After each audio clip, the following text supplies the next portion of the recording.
And welcome everyone to our final session of Raising Race-Conscious Kids. Today we're going to be talking about the future of racial justice and exploring that together. And Tamera and Grace will be leading us through today's discussion, so I'm going to turn it over to them.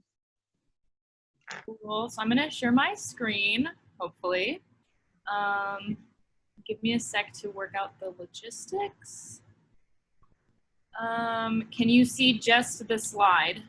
Yes. Okay, nice. Cool. All right, so yeah, as Marie said, we're going to talk about the future of racial justice today. So just kind of wrapping up everything that we've talked about, coming together and reflecting and thinking about everything that we have learned or things that we're now thinking about and grappling with. We want to take the time to reflect and connect and think about steps for moving forward. If you guys pulled up to the table, my slide doesn't say if you did. I don't think it loaded properly. But thank you for grabbing seats at the table, I assume. So we want to invite you to reflect and connect. And so the question that we've brought today is, what is a question about raising race-conscious kids that you're still asking at the end of this series? Or if this is your first meeting, what just are you thinking about in the realm of raising race-conscious kids? So if you want to share in the chat, yeah.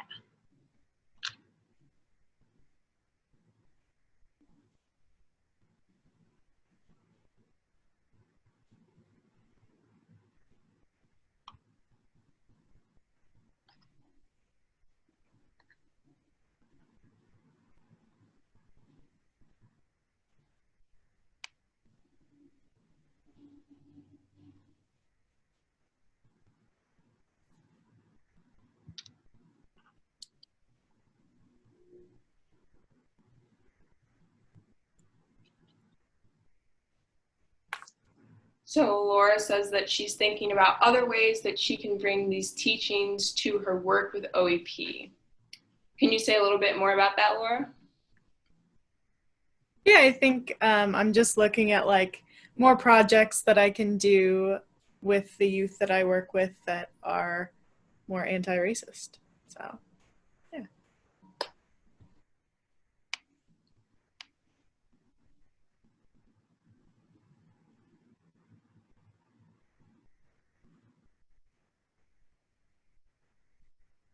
And Marie says, how do we bring community and schools together in this commitment?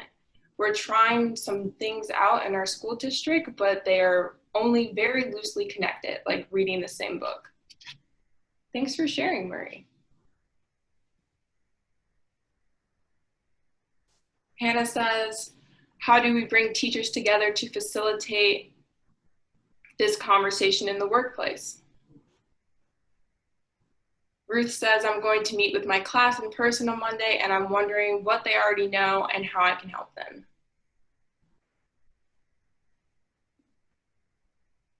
Skylar says, when it comes to working with kids as a non-parent, I'm still thinking about how to navigate teaching kids how to be race conscious while potentially having to go against white parents that don't approve of this. That's very valid. I've been in a few situations like that before, Skylar. Judy says, our congregation is having a movie night with Harriet. We are wondering how to include children in a developmentally appropriate way.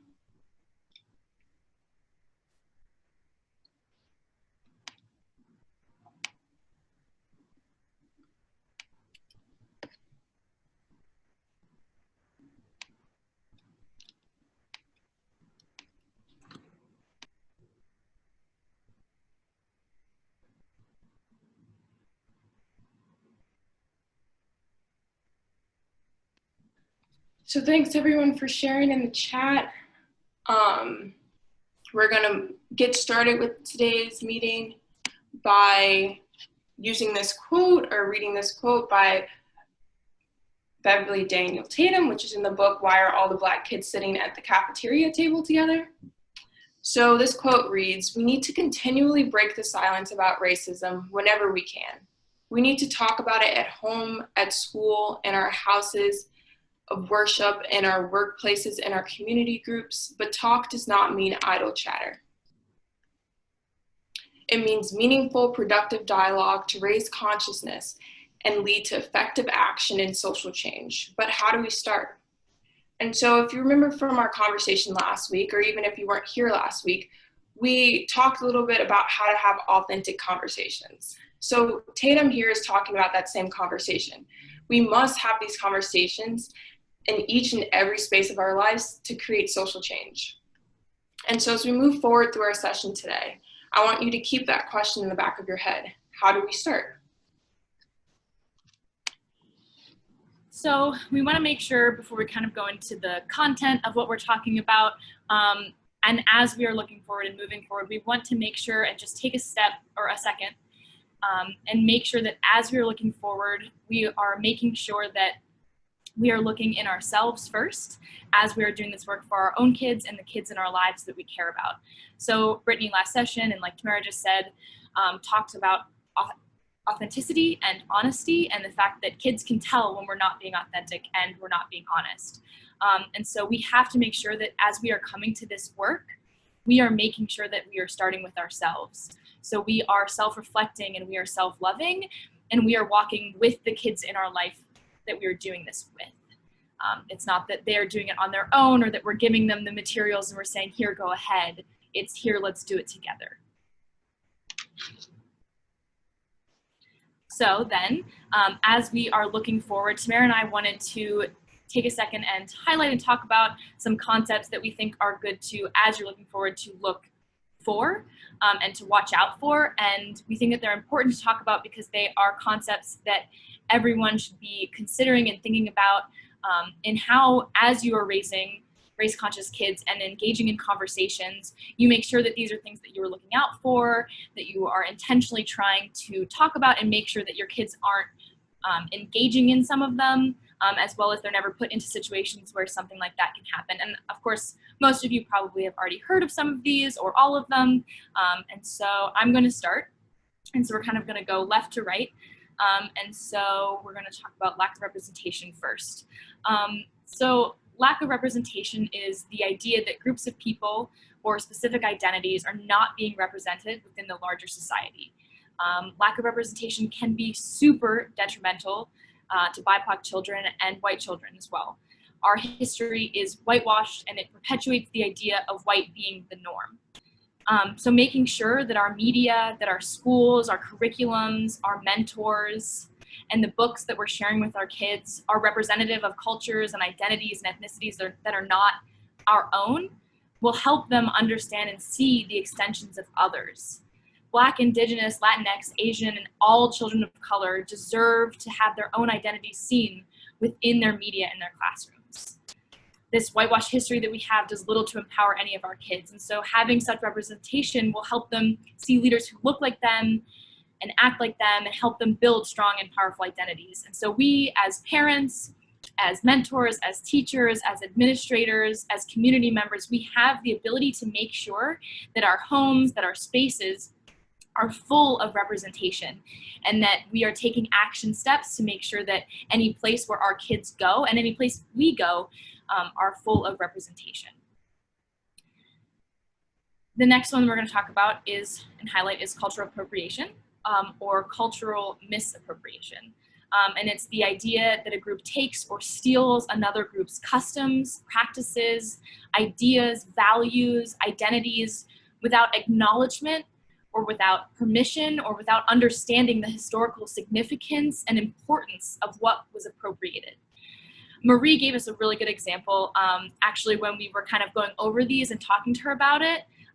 And she talked about like Halloween and how it's a time where it's an opportunity and a time to talk to her kids about why it's not okay, for instance, to dress up as an Indigenous person.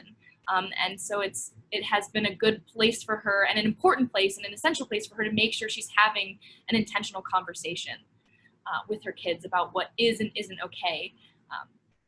Yeah. So next we're going to talk about lack of inclusion, and this concept goes back to teaching diversity. And as we know from session 1 of this webinar, diversity is not enough. There also needs to be a sense of inclusion for every single person within a space. That is essential of a sense of cultural acceptance and belonging. Establishing inclusion and making sure that inclusion exists within a certain space is hard because there's not a percentage attached to inclusion like there is with diversity. But I'd urge you to think and be aware of the smaller facets of inclusion than just the blanket statement of inclusivity. So Felix, who was one of our members, who I don't think is here today, but he's been at the past 3 sessions, brought up a very important aspect of inclusivity a few meetings ago when we talked about language and terms, and he brought up the question of why do we use the term people of color or BIPOC instead of non-white, or why don't we come up with a different term? Inclusivity in language is something that is a bit easier to grasp than the huge concept of inclusivity. So that looks like making sure that when you're using terms like we and us, that it includes all of the people present in the space, and refraining from using terms like other people when in a multicultural setting. This also has to do with honoring different BIPOC's opinions during conversations. Language and terms are ever changing and should be adapted to those you're in conversation with. And this is very important in settings with children, and especially as an educator or even an administrator, to develop these types of inclusive strategies with your students. And next, we're going to talk about microaggressions. So microaggressions are defined as the everyday, subtle, intentional, and oftentimes unintentional interactions or behaviors that communicate some sort of bias towards historically underrepresented groups. People who use microaggressions usually don't know that they're using them. There's several different subcategories of microaggressions, such as micro-invalidations, like I don't see color, micro-insults, like you sound white or you speak good English, micro-assaults, which are racial slurs like avoiding eye contact, and racial gaslighting, saying things like, if you protested peacefully, ... As adults, we must work hard to name and recognize microaggressions because like all of the other categories on this slide, children can internalize microaggressions and it can heavily affect their identity development. In addition, naming the difference between microaggressions and other types of racism and even other types of ways people can be hurt is very important, especially for young children. So we're going to pause here for a bit now that we've covered 4 of these categories, and we will have a time later right after this to kind of dive deep into our reflection of these terms, but are there any burning questions right now or comments?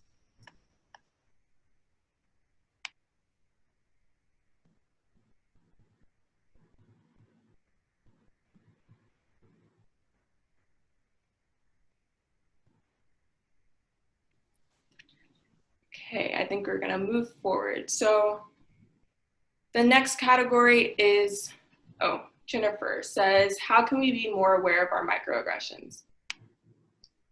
So when thinking about microaggressions, you have to think about when you're using terms that are saying things that are based in racial or implicit bias. And so it is hard to capture, and they are often unknown. But I think one of the things that you can think about before you say comment, because a microaggression is usually just a comment that you're saying to someone or like something that is unwarranted in the first place. So taking a step back and thinking about like, is what I'm going to say, could that potentially come off offensive? And then maybe even just in some situations, asking people if what they're saying, what you're about to say is going to be offensive, because that's also really important to have that type of conversation. Thanks for that question, Jennifer. I think too, it could also be really important to just read and learn more about what a microaggression is or examples of what it is, so that can help you understand and really reflect on, oh, that's something that I do sometimes. And we will, again, have some additional resources for that. And 2, yeah, I think finding people who also understand it or having conversations with people that you know, and forming some kind of accountability, right? And you're like, hey, if I you know, if you have a good friend and you're like, oh, if I'm saying something to you and you don't think it's okay, like, you know, let me know, right? Having intentional conversations together and with another person can always be helpful. But thank you. So next we're going to talk about colorism. So as America becomes more and more of a multiracial country, the conversations that we have about race have to be more nuanced and include categories beyond those listed in our very limited official racial categories. Colorism was defined as the same race prejudice in favor of lighter skin color. And as children start to notice race and become race conscious, they also become color conscious. Skin bias has come to hold powerful stereotypes and affects interactions and relationships. On a microscale level, colorism might look like getting into altercations and that lead to maybe bullying or fighting with kids. So it's important to address colorism right away when it comes up. It can also be seen in places in your kids' lives like the media, so TV shows and movies and the books that they read. And this is important to recognize as an educator or as a parent because your implicit bias again can come out and be very prevalent even when you're teaching about anti-racism and race consciousness. If you're only using images of lighter skinned people to depict a race or like to show that diversity, then that's a factor of colorism that's at play. Doing more research about colorism can lead to very important conversations, especially as children get older. So I'm going to talk a little bit about white saviorism and white fragility and performative allyship. They're all kind of grouped together because they all fall under white people and their and how they approach racial justice work. So quickly, white saviorism is often associated with mission trips. I think is often the first thing that come to mind for people, and this idea of people's belief that their culture and ideas, white people's belief that their culture and ideas are more important than others, and that they are helping when they're actually not. So I think people associate white saviorism with forms of colonization. I also think on kind of a more micro level, you see in movies sometimes and in the media, again, in how we represent the white person as a savior, as being helpful to underrepresented communities. White fragility is discomfort and defensiveness that white people feel and act when they're talking about racial inequity. It is something that can lead to microaggressions like gaslighting, which Tamera talked about a little bit. And then performative allyship it's a like on Facebook or it's a post that you share. So performative allyship is that you're here and you're listening, but you're not really doing anything, or you're doing enough to maybe make yourself feel good, right? To make your white fragility feel comfortable and make you feel less guilty. So an example, one thing that Tamera and I had talked about when we were looking at this was as the Black Lives Matter movement currently, it has a lot of presence in the media. And so on Instagram, which is a social media platform, there were people were sharing images of a black square with the hashtag Blackout Tuesday. And it was supposed to be in solidarity with the Black Lives Matter movement and to acknowledge that the social media platform Instagram for the day was to empower Black voices, and that the black screen was that you wouldn't be posting anything to get in the way of that information, but it actually ended up getting in the way, and it wasn't actually something that the Black Lives Matter movement had asked to have been posted. And again, you're not actually doing any action, so you have to make sure that you're activating yourself and that you are self-reflecting, especially as a white person doing this work. We have to make sure that we are listening and that we are learning and we are holding ourselves accountable. And then silence is witnessing discrimination or injustice and doing nothing about it. So whether it be seeing lack of representation in your kid's life and not changing it or trying to demand that your curriculum is changed at school, or that you don't change the media or the books that you're showing to your kids. It could be choosing not to stand out or speak out against injustice and to fight for a better world. Desmond Tutu says it best. Most of you have probably heard the quote that when you are neutral or silent, in situations of injustice, you have chosen the side of the oppressor. Silence is what is a huge piece of what is holding up, or what I believe is holding up the system that we have in place today. that oppresses so many people. And so us choosing to be silent is not going to help us move forward. And so we have to make sure that, again, we are looking at ourselves, we are being self-reflective, we are making sure that we are not silent, and we are teaching our kids not to be silent. And we are making sure that if injustice is done against them, they can speak up for themselves. And if they see injustice happening against others, they can speak up for them and stand up for them as well. And the last category on this slide is lack of intersectionality. And as Grace and I were kind of planning this out, we were like, this might be the hardest concept to grasp, just to like understand how you're supposed to teach intersectionality to your children. So this term was coined by Kimberly Crenshaw, and it's defined as the complex cumulative way in which the effect of multiple forms of discrimination, such as racism, sexism, and classism, combined, overlap, or intersect, especially in the experiences of marginalized individuals or groups. So in session 2 of this webinar series, we talked about how one feels race in their body.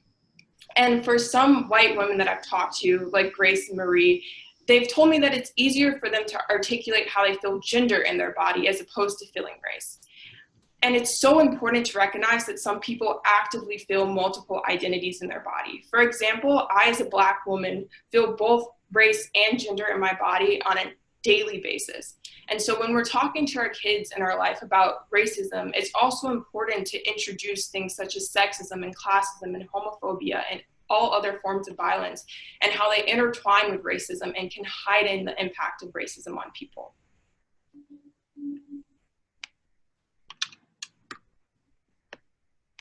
So that was a little bit of a lot of things.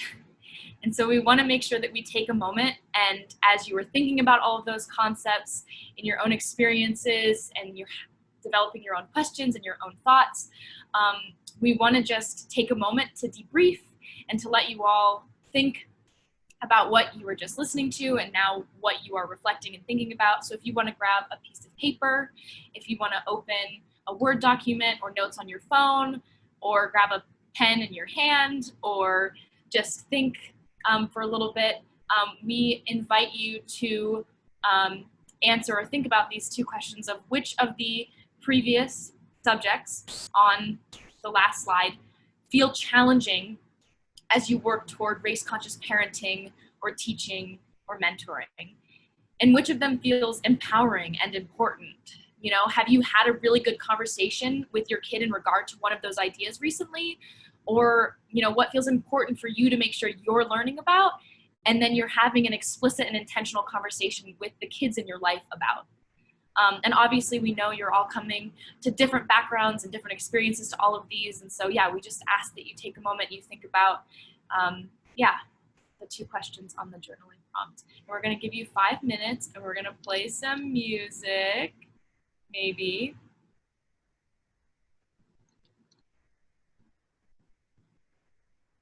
So yeah, go ahead.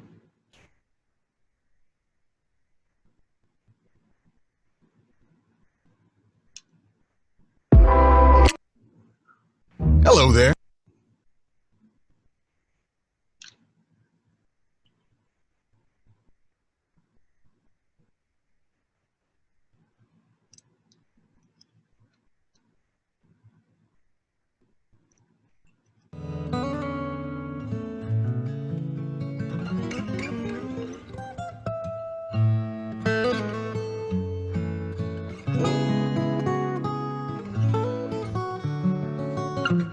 This is the request to keep the slide while we're journaling. I think the one with the circles.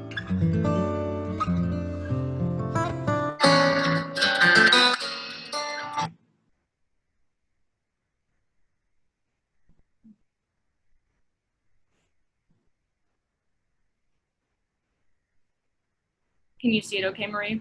I think the one before this one. And it looks like we might need to choose between music and slides. That's okay. Yeah, so we'll put that slide up for people.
All right, so continue the sentence or finish the sentence that you're on right now, and then we're going to come back and go into breakout rooms.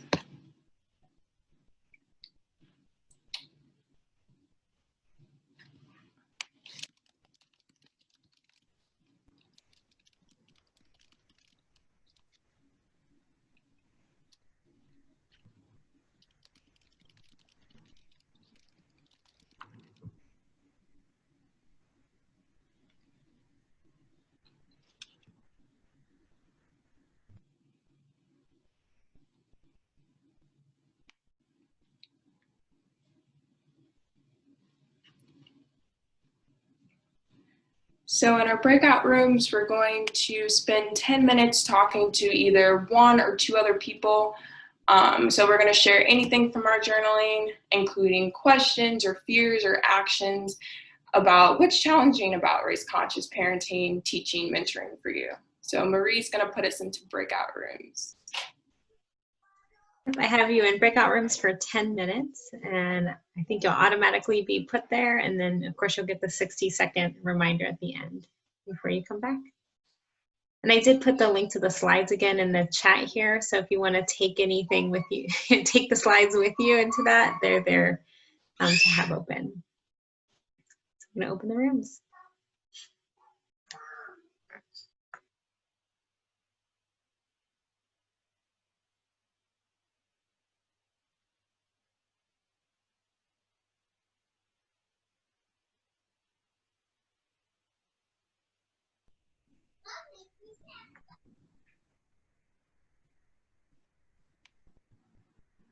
All right, I think just about everyone is back now.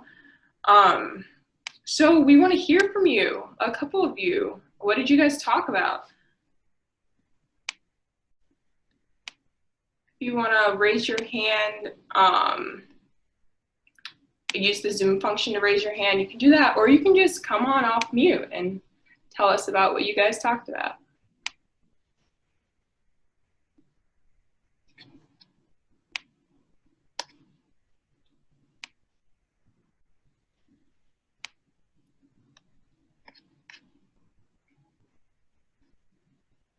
All right, so we talked about a couple different things. We talked about like microaggressions and performative allyship in this time, and then also silence and white fragility. So we kind of talked about a lot, but one of the main things we talked about was that sometimes your silence says more than if you say nothing. And, or wait, you know what I'm trying to say, sorry, long day at work. But you know, this idea that it's like, we were saying sometimes it's overkill, right? Like you feel like people are like beating it into the ground, but we kind of talked about like in this situation, there is no overkill. Like we have to push ourselves. Michael was saying, you know, if you stop, then you could have been right on the cusp of change. You just didn't know because you stopped what you were doing. And so just kind of the idea of like, how do we sit with that, and how do we balance within ourselves when we feel like it's enough? Is it really enough? And sitting with our white fragility and like sitting in the uncomfortableness of that, and trying to help other people work through that and sit in that uncomfortableness as well, and like work through that. So I think that's like kind of, we talked about a lot of things, but that's like the main. Well, thank you for sharing. That all sounds like super important conversations that definitely need their own conversation as well. But I'm glad that you guys addressed all those things. Does one more person want to share what you guys talked about?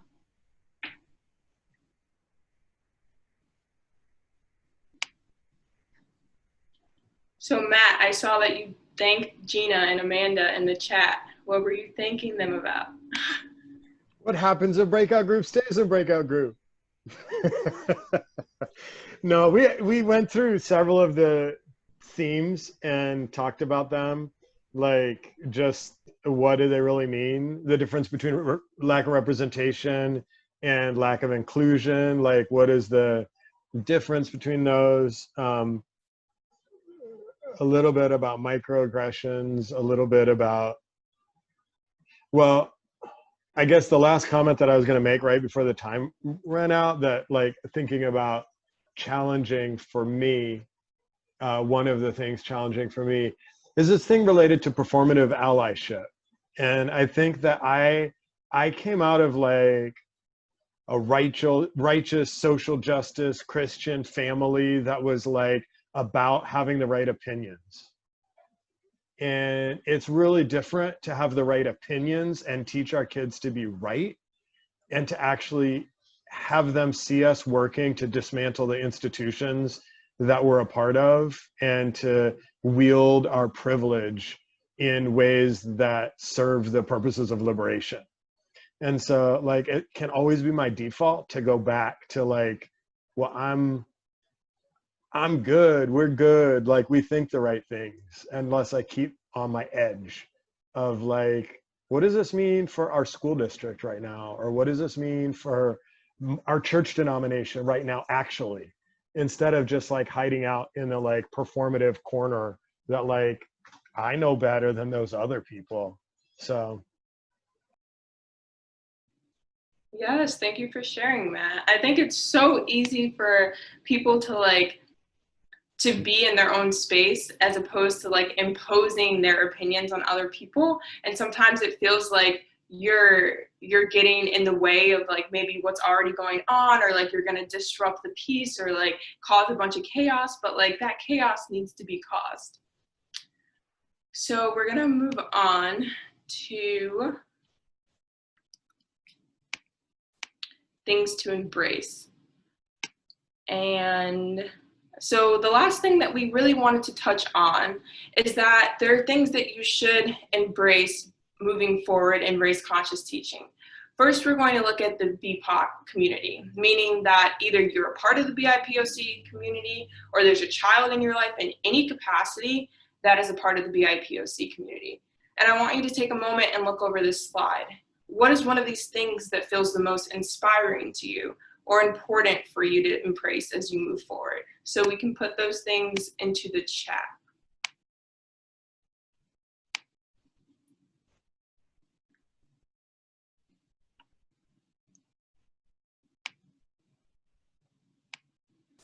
For me, I think something that I definitely needed to embrace, especially with the BLM movement and COVID happening at the same time and being quarantined, was self-care and healing and support, and knowing when to take a step back from what was going on in the news and taking that time to like really take care of myself.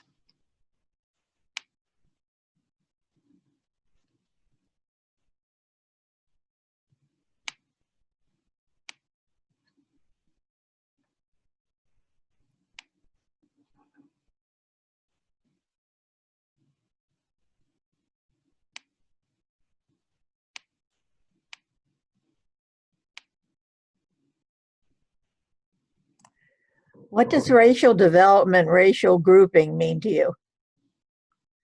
So racial development is the idea that a person of the BIPOC community needs to develop their own racial development and own racial grouping and identity when growing up, because the norm is whiteness and like seeing white people and how white people interact. So it's very important to like develop a strong sense of self and like identity within one's race. Okay.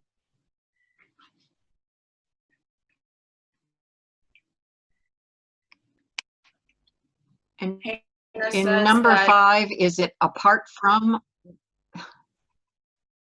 I'm sorry, what did you say? Does number 5 mean to be apart from, or is that 2 words, a part of? I'm so sorry, yes, that is apart, 2 separate words.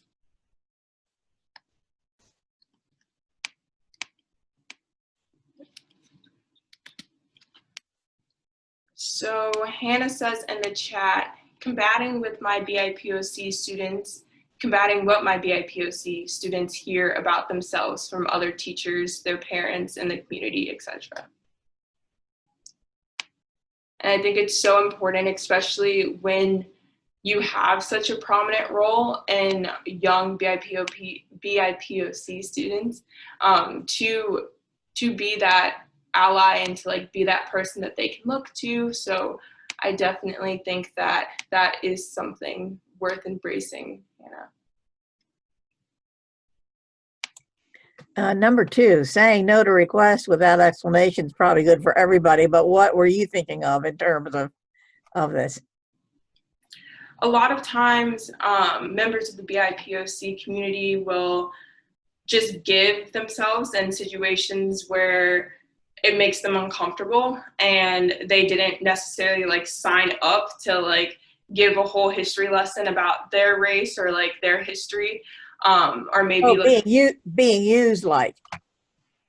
Yeah, being used. And so normalizing that it's okay to say no to these requests and not having to sit and give an actual explanation of why you're saying no.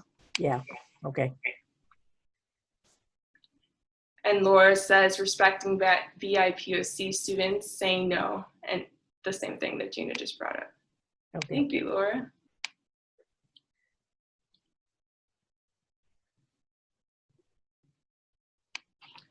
Jennifer raises the question of the term BIPOC. So actually it's a very controversial term and it's still controversial.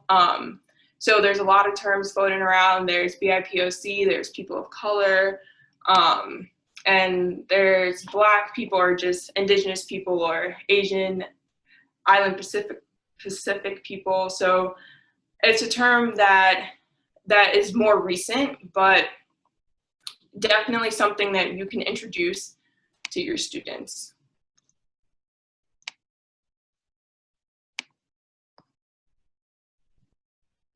We'll have some links actually at the end of our presentation that have some information about each of our different topics.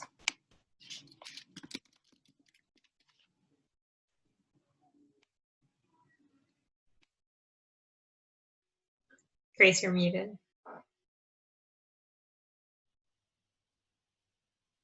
Sorry, I'm getting used to Zoom things and sharing my screen at the same time.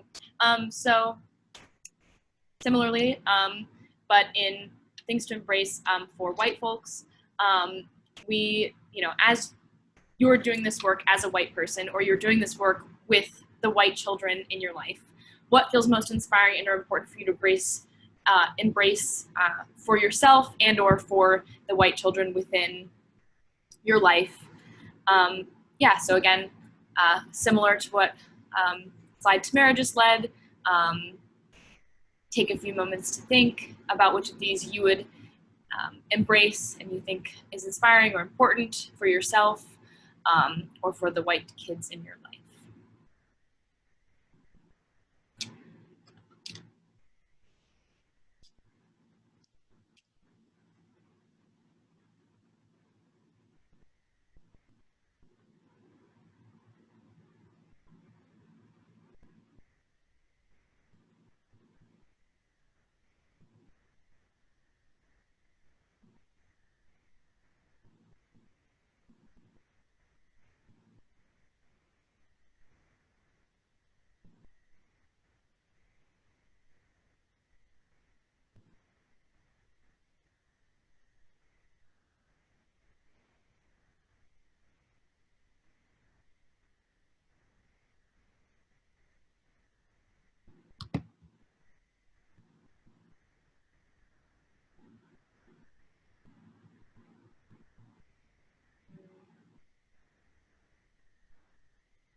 It seems number 3 said twice. 2 and 5 also said. Hannah said self-education, so I can better educate my tiny humans. Does anyone want to share why 2, 5, and 3? Any of those, why they feel important and inspiring?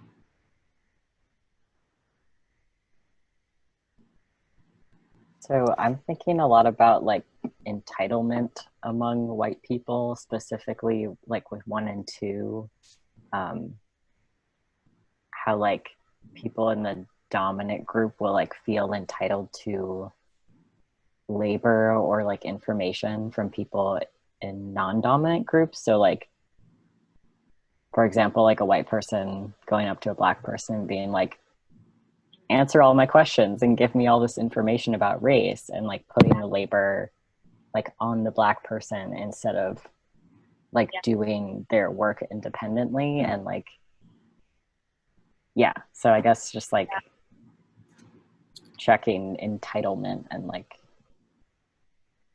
yeah, I said what I want to say. Yeah, no, I completely agree. I think it's important to make sure that when you're educating yourself, you're doing it in a way that is not detrimental or harming to somebody else. Marie said active commitment. It's so important because it's easy to be passive or miss the urgency of this work as white people. I completely agree.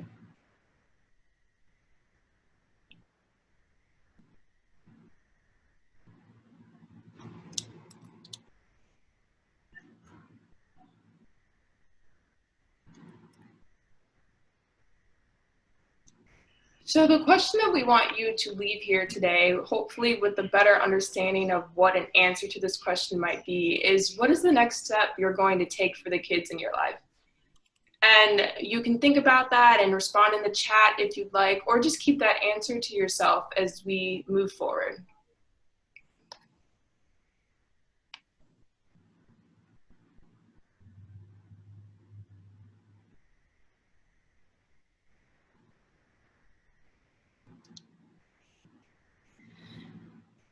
So this is where Tamera and I want to ask you all to continue to work with us. So we don't want to stop. We don't want this to be the only time that we meet and engage with each other. We want to continue to talk about what we've discussed or things that we didn't get to discuss that you want to talk about in regards to racial justice. And we want to figure out concrete ways for how we, with you, can take action and work to create diverse and inclusive and intersectional race-conscious spaces for the children in our lives. And so, yeah, we want to post a link in the chat. I think Tamara is going to do that. That will send you to a Google Doc where you can put your Gmail if you're interested in having another meeting with us after this, to just talk or to try to set goals for things that we can be doing. Yeah, and it will also be in the other link tree that we have as well.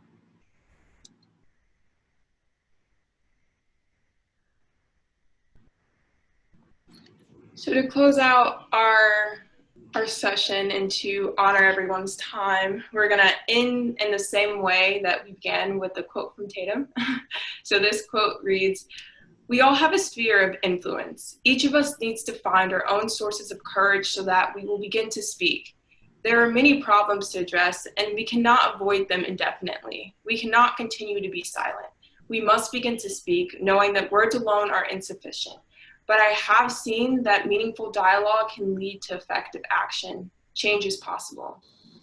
So Grace and I want to encourage you guys to move forward with the dialogue that we've been sharing these past 4 weeks and move to action in our communities by having more of these conversations, asking questions of our school system, and developing plans to establish a race-conscious understanding of our world with our children in our lives.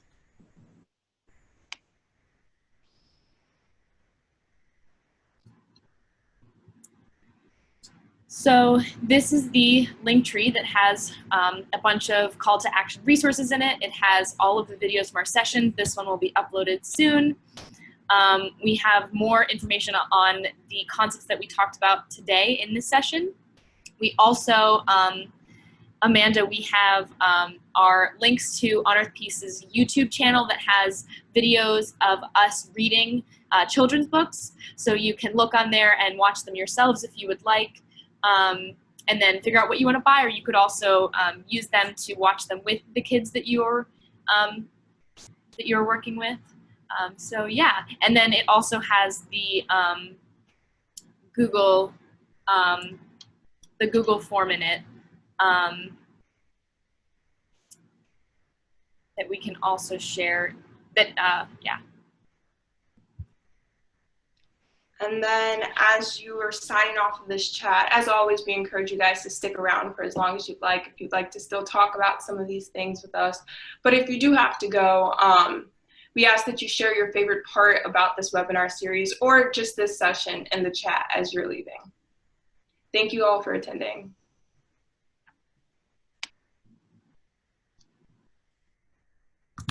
I want to thank you all too for coming for so much of this series. And again, the invitation is to share this. So share the links that you've been receiving in the conversation, and be in touch with us as well.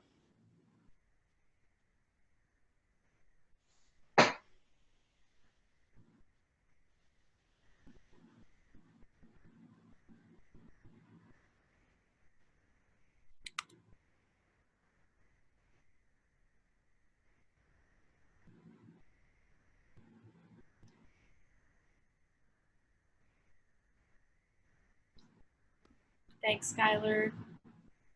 I have to go, but thank you. Bye, everyone. Bye.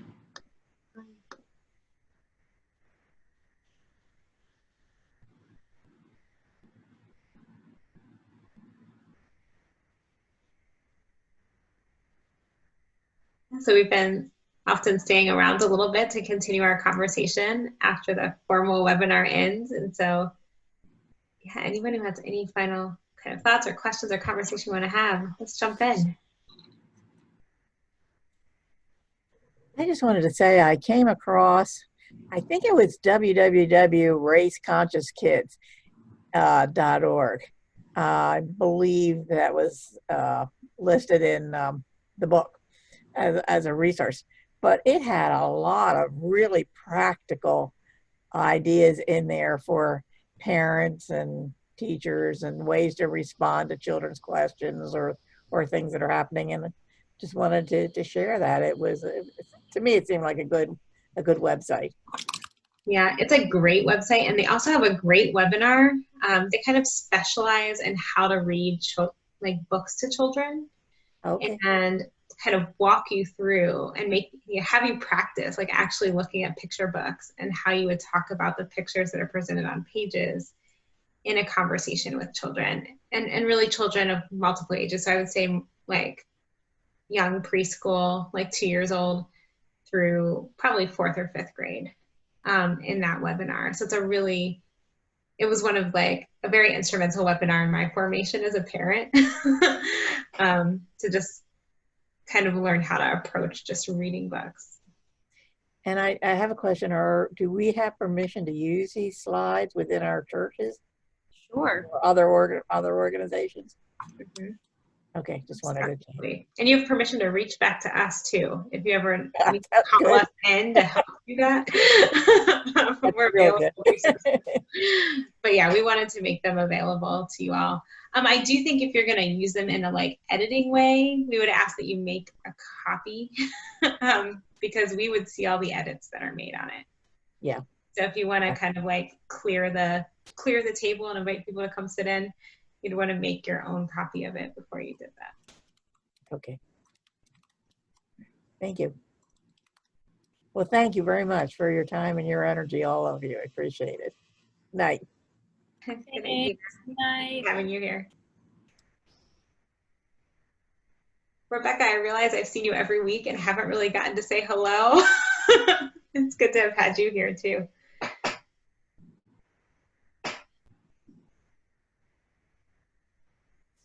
Yeah, now I figured out how to unmute. Thank you very much. Yeah. Marie, what were you saying? The webinar that had helped you so much with reading I missed. So it's, there's an organization called Raising Race Conscious Children. We don't want to kind of totally take their handle, so we changed ours to kids. But they have a kind of a key webinar that they lead that is about reading books to children, like picture books to children, and really designed for parents and teachers about how you actually present the pictures on the page and at what age levels you introduce different kinds of concepts by walking through pictures. regardless of the select. They kind of do it based on, they teach you how to select books, but really they're saying any book that you come across, you can have these conversations about. So even when you're in that like 90% white character book that like from that graphic we saw last week, they really are encouraging you to have those conversations about like, what are the races of people we see here, and actually naming white as a race, because we don't always do that either. And then, beginning to complicate it and say like, why are there so many white people in this book? Like, is this story only something that happens to white people, for example? But it kind of walks through a number of different kinds of books and how you kind of narrate through pictures with kids of different ages. That sounds really interesting. Mm-hmm. They do have a fee, but I think it's worth the fee. I think it's like $40 or something, but it's a really good webinar. Yeah, sounds like. Well, thank you. It was really cool to participate in this because I got, right before COVID hit, I got to go to the Museum of Tolerance in Los Angeles, which I don't know if, and I know we're all spread out here over the United States, but so our school district gets a grant every year, and there's like I think it's like 35 teachers maybe can go. So it's like first come, first serve basis. And you fly to LA, and it's like a quick trip. Like you're on a flight at 6 a.m. You spend all day at the Museum of Tolerance. You go back to your hotel, you get up again and do it. And then you're on a flight by like 7 p.m. that next night. So it's exhausting because you're dealing with such heavy topics all day too. But so I got to do that this year. I've been trying to go the past 2 years, and I finally was able to do it. And it made me sad though, because then COVID hit, and so we were going to bring all these ideas back to our staff and like do a lot of work with our staff, and then it just like we couldn't do it anymore. So I'm excited for the year to come, and I don't know what staff meetings are really going to look like, but between that and then also having this resource, which you guys have done an amazing job. I wish I could like just have every educator sit through this. I'm like really excited to try and spark some good conversation that I think needs to happen at our school that has been pushed off for some time. So thank you guys for that, because I think it's really important conversations. Thanks, Hannah. Yeah. Thank you for your contributions too. I think it's helpful to have a teacher in the room as we're talking about this. And we had a few, you're not the only one, but I'll say as a parent, it's really always helpful to hear kind of teachers' perspectives and even some of the challenges and ways that kind of new materials get introduced to the classroom, like a teacher taking a resource in at a staff meeting or a lunch. And that's just a really helpful insight. I always find myself too, especially like in this, I was like, man, and like with some of the teachers I teach with, we're like, dude, if we could just start a school, like if we could just start something right from the ground up and build it, and have people come who share these ideologies with us. But then like I always find myself checking myself and being like, that's not the people that you need to do this for. Like you need the parents that are going to push back on you and be like, you can't talk to my kid about race, like, because those are the people you need to have those conversations with. Like, even though it ends up sometimes being like, what am I, like, this is horrific. But it's like, that's who you need there, because those are the people that it's going to have the greatest impact on, even though you're like, this is such an uncomfortable place to be in, right? Like, important. This work is uncomfortable, but it's super important, and I'm glad that you're pushing it at your school. Well, and I think